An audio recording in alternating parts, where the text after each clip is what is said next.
అంతెందుకండి, మా పెద్దన్నయ్య 2-3 సినిమాలు మ్యూజిక్ చేశాడు. మ్యూజిక్ చేస్తే నాన్నగారికి పాట చెప్పాలి. అది ఎంత కష్టమైన పనో చూడండి. నాన్నగారి చేత పాడించాలా? నాన్నగారి చేత వాడి సినిమాలో పాట పాడించాలి. వస్తాడే మా బావ అనుకుంటా సినిమా, నాకు అలా వేగ్గా గుర్తుంది. అయితే ఇంట్లో తిరుగుతున్నట్టు ఆ నాన్నగారేమో ఇక రేపు రికార్డింగ్ వారం ముందర నుంచి ఎదురు చూస్తున్నారు. వాడు నాన్నగారు వస్తే అటు తిరుగుతాడు ఇటు తిరుగుతాడు. ఇంక చివరికి అమ్మ దగ్గరికి వెళ్ళి, నీ కొడుకు నాకు పాట చెప్తాడా చెప్పడా అని అడిగారట. అడిగితే అప్పుడు మా అన్నయ్యని పిలిచి, పాట చెప్పరా నాన్నగారికి, పాట చెప్పకపోతే రేపు ఎలా పాడతారు అని అంటే, నాన్నగారు రూమ్లో కూర్చున్నారు. మేమందరం బయట కూర్చుని ఉన్నాం. వాడు లోపలికి వెళ్ళాడు. వెళ్ళిన 2 నిమిషాలకి ధోపని పెద్ద చప్పుడిని వినింది. అందరూ పరిగెట్టారు. ఇంట్లో చూస్తే వాడు కళ్ళు తిరిగి పడిపోయాడు భయంతో. అప్పుడు మళ్ళీ నీళ్ళు చల్లి లేపి చేసి మా నాన్నగారేమో ఇట్లా తలబట్టుకున్నాను, ఇలా కూర్చున్నారు. ఇలా అయితే ఎలాగ అని ఆ తర్వాత మళ్ళీ చెప్పాడు అంత. ఎందుకని ఆ ఇన్సిడెంట్ గుర్తుంది నాకు. ఇంత గొప్ప నాన్నకి ఇంత గొప్ప అమ్మకి కూతురు అవడం మీకు ఎంత అదృష్టం అండి. చాలా అదృష్టం. వాళ్ళ ఐడియల్స్, ఆ లెగసీ, ఆ జీన్స్ ముందరే మళ్ళీ రావాలి, ఎక్కడో మళ్ళీ పుట్టాలని కోరుకుంటున్నాను. అవును, అందరూ అదే కోరుకుంటున్నారండి. చివరిగా ఒక విషయం స్పృశించకుండా ఉండలేను. మాస్టారు పాడిన పాటలన్నీ ఒక ఎత్తు అయితే, వారు అమూల్యమైన ఒక సంపదలాగా భగవద్గీత, ఆ తర్వాత గంగాధర్ శాస్త్రి గారు కూడా అద్భుతంగా దాన్ని మళ్ళీ మొత్తం అన్ని రికార్డ్ చేసే ప్రయత్నం చేసి, అది బాగుంది. భగవద్గీత లాస్ట్లో నాన్నగారు అప్పుడండి మా ఇంట్లో మేడ మీద కవియూర్ పొన్నమ్మ అని ఒక మలయాళీ ఆర్టిస్ట్ రెంట్కు ఉండేవాళ్ళు. ఆవిడ హస్బెండ్ మణి గారికి మ్యూజిక్ అంటే చాలా ఇష్టం.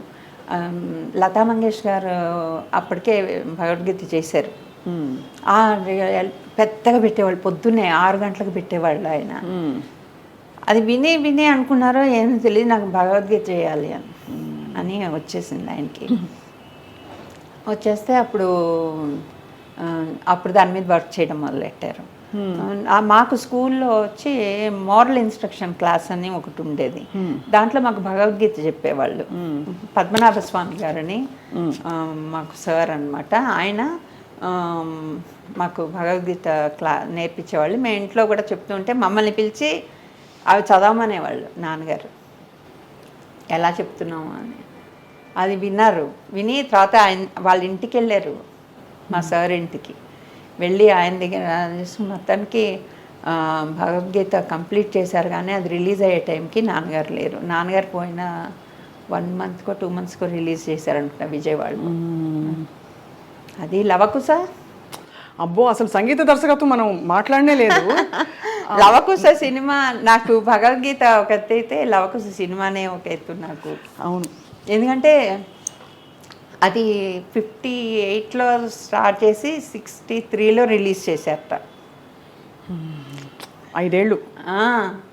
5 ఏళ్ళు ఆ పాటలు, సుశీల గారిని లీల గారిని అరగేసి మొత్తం ఆ గొంతులు, ఒక్కొక్క పాట ఇప్పటికీ అలా మిగిలిపోయాయి. అంటే అవి ప్రామాణికాలు అయిపోయాయి. ఇప్పుడు ఏ రియాలిటీ షో చూసినా ఆ పాటలు పాడగలిగేవాళ్ళు. సుశీల గారిని కదిపితే ఘంటసాల మాస్టారు నేను ఇలా ఉన్నానంటే ఆయన ఈరోజు నాకు దీనికి ఆయనే కారణం అనేసి వినుడు రామాయణ గాథ అంటారు. అవును, ఆవిడ లవకుశ దగ్గరే ఆవిడ మనసు అక్కడ అలా ఉండిపోయింది. అవును, ఎందుకు మొన్న మేము చూపిస్తాను ఇంటర్వ్యూలో ఇలాగే ఇదే మాట చెప్పారు, వినుడు.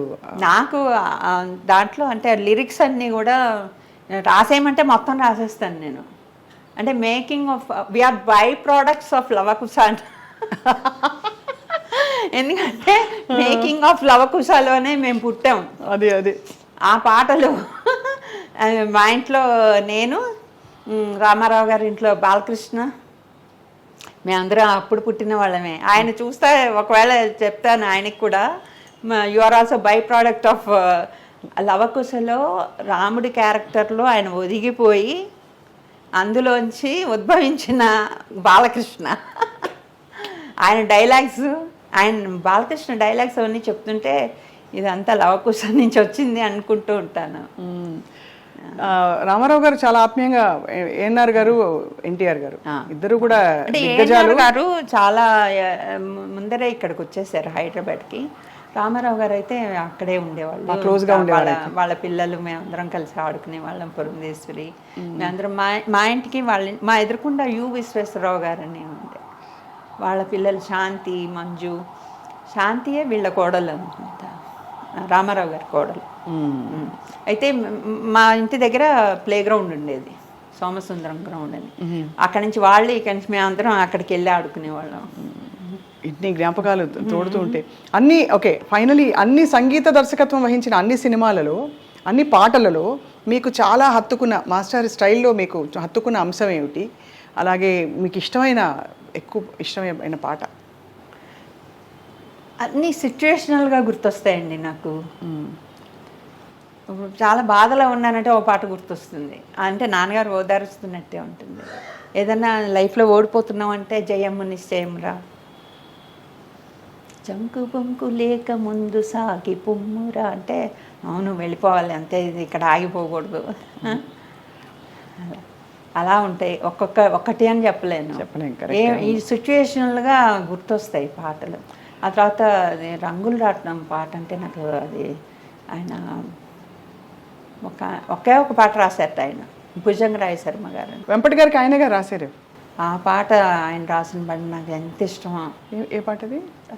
కలిమి నిలవదు లేమి మిగలదు, కలకాలం ఒక రీతి గడవదు, నవ్విన కళ్ళే చెమ్మగిల్లగా వాడిన బ్రతికే పచ్చగిల్ల, ఇంతేరా ఈ జీవితం తిరిగే రంగుల రాట్నం. మీనింగ్ఫుల్ సాంగ్ అండి. ఎన్ని సంవత్సరాలైనా ఏ జనరేషన్ కన్నా సరే అది ఒకసారి వినాలి అంతే. வேற லாங்குவேஜஸ்ல பாடவே இல்லையா? நிறைய பாடிருக்காங்களா? தமிழ்ல பாடிருக்காங்க. தமிழ்ல பாடிருக்காங்க. தமிழ்ல தேவதாஸ் சாங்ஸ் எல்லாம் பாடிருக்காங்க. ஆனால் வந்து அந்த எங்களுக்கு అంటే మేము వింటే నవ్వేవాళ్ళం. ఓహో, నాన్నగారి తమిళ్ రాదు, తమిళ్ తెలుగులాగా ఉంది అని అంటూ ఉండేవాళ్ళం. అవును, కొంచెం అటెంజ్ వచ్చేసింది. కన్నడలో పాడారు. బట్ ఎంతైనా మన తెలుగువారి సొత్తు సంపద ఘంటసాల గారు, మేము ఇవ్వం అంతేగా. అంతే. చాలా గొప్పగా ఉందండి అసలు వింటూ ఉంటే. ఇప్పుడు మళ్ళీ ఆ పాటలన్నీ ఒక్కసారి అన్నీ పెట్టుకుని వినేసేయాలంది. అంత గొప్పగా ఆ రోజుల్లోకి తీసుకువెళ్ళి చాలా ఆత్మీయమైన, మీ చాలా వ్యక్తిగతమైన విషయాలు కూడా పంచుకుని మాకు అవకాశం ఇచ్చినందుకు సుగుణ గారు మీకు రుణపడి ఉంటాం. ఎందుకంటే తర్వాతి తరాల వారికి చూసి నేర్చుకోవడానికి ఎన్ని విషయాలు ఉన్నాయి ఇందులో. ఇవాళ మీరు చెప్పిన అంశాలలో ఆ బయట నాకు కూడా అక్కడే భోజనం పెట్టు, లేదు ఆయనకు లోపలికి పెట్టు అని చెప్పడంలో ఆయన ఎంత వసుదైక కుటుంబంలో చూసేవారు అందరినీ, అది అర్థమైపోతుంది. ఆయన సున్నితత్వం కావచ్చు, పాటకు ఆయన చేసిన సేవ, దేశం కోసం పోరాడిన రీతి, అన్నిటికంటే దాన ధర్మాలు కూడా ఎంత చేసేవాళ్ళండి. నాకు నాగయ్య గారు నాగయ్య గారు ఒకసారి ఫోన్ చేశారు, నేను తీశాను ఫోను. అమ్మ నాన్నగారు ఉన్నారా అంటే, నాన్నగారు ఇంకా ఏదో పడుకున్నారో ఏదో అంటే, లేచాక నాకు ఒకసారి ఫోన్ చేయమని అంటే సరే పెట్టేశాక నాన్నగారికి చెప్పాను. నాన్నగారు నాగయ్య గారు ఫోన్ చేశారు. అంటే ఎందుకు అంటే మళ్ళీ ఫోన్ చేస్తే ఏదో 100 రూపాయలు ఎంత కావాలని అడిగారండి. నాకు చాలా ఇప్పటికీ కూడా ఎందుకు అలా అయిపోయారు వాళ్ళందరూ లాస్ట్లో. ఆ తర్వాత 2-3 రోజులకే పోయారు ఆయన. అయ్యో. అలాగూ గిరిజ గారు, ఆర్టిస్ట్ గిరిజ. అవును తెలుసండి, తెలుసు. అవును, ఆవిడ పొద్దున్నే 7 గంటల టైంలో మా ఇంటికి వచ్చారు. బస్సు దిగి వచ్చి అమ్మ ఉన్నారా అంటే కూర్చోండి అన్న, బయటే కూర్చోబెట్టారు. లోపలికి వెళ్ళి అమ్మాయి ఎవరో ఒక ఆవిడ వచ్చారని, అమ్మ బయటకు వస్తే పాత చీర ఏదన్నా ఉంటే ఇస్తాను. పాత చీర. అదే నేను అసలు ఇప్పుడు గుర్తొస్తే ఎందుకు వాళ్ళు అంత పతనం అయిపోయారు, అంత ఇదైపోయారు. అందరూ ఆ తరం అసలు అందరికీ చాలా కష్టం వచ్చేసింది. ఏంటో తెలియదు. ఎందుకు మొన్నటి వరకు రాజనాల గారు కూడా చాలా కష్టపడ్డారు, ఆర్థికంగా ఇబ్బంది పడ్డారని చెప్పుకుంటూ విన్నాం మేము. నాకు ఎందుకంటే నేను ఎక్స్పీరియన్స్ చేసింది వాళ్ళిద్దరిది. నాగయ్య గారి ఫోన్ నేను రిసీవ్ చేసుకున్నాను, గిరిజ గిరిజ గారిని నేను రిసీవ్ చేసుకున్నాను. నాకు ఆవిడ ఎవరో తెలియక బయటే కూర్చోపెట్టాను. ఎంత కష్టం. బయట బెంచ్ ఉంటుంది మా ఇంట్లో, ఆ బెంచ్ మీద కూర్చోమన్నాను. అమ్మ ఏదో పనిలో ఉంది, బయటకు వచ్చి చూసి ఏంటి మీరు ఇలా వచ్చారని లోపలికి తీసుకొచ్చాను. కాదు, ఎంత కష్టం వచ్చుంటే పాత చీర కోసం బస్సు దిగి వచ్చి డబ్బులు కావాలి, డబ్బులు కాకపోతే ఏదైనా కొన్ని బట్టలన్నా ఇవ్వాలి. వాళ్ళందరూ ఎందుకు అలాగా అంత దీనస్థితికి వెళ్ళిపోయారు అని అనిపిస్తుంది. లాస్ట్లో మరి ఏంటో తెలివి ఒక దాన్ని ఏంటంటారంటే దాన ధర్మాలు అవన్నీ సరే, ఎప్పుడు బ్యాలెన్స్డ్గా ఉండాలి. డబ్బులు ఎక్కువ ఉన్నా తక్కువ ఉన్నా నువ్వు ఎక్కువ ఉన్నాయని రెచ్చిపోకూడదు, తక్కువ ఉన్నాయని కుంగిపోకూడదు. మా అమ్మగారు ఎప్పుడు 10 రూపాయలు ఈరోజు నీకు సంపాదించి వచ్చిందంటే 1 రూపాయి ముందు కోసం దాచిపెట్టు, ఒక దాన ధర్మాల కోసం దాచిపెట్టు, మిగిలింది నువ్వు ఖర్చు పెట్టుకో. ఇప్పటికీ పాటిస్తాం. అప్పు చెయ్యకు, అప్పు ఇవ్వకు, అది ఒకటి. సో అవన్నీ ఉన్నాయి కాబట్టి అందరం బాగున్నాం.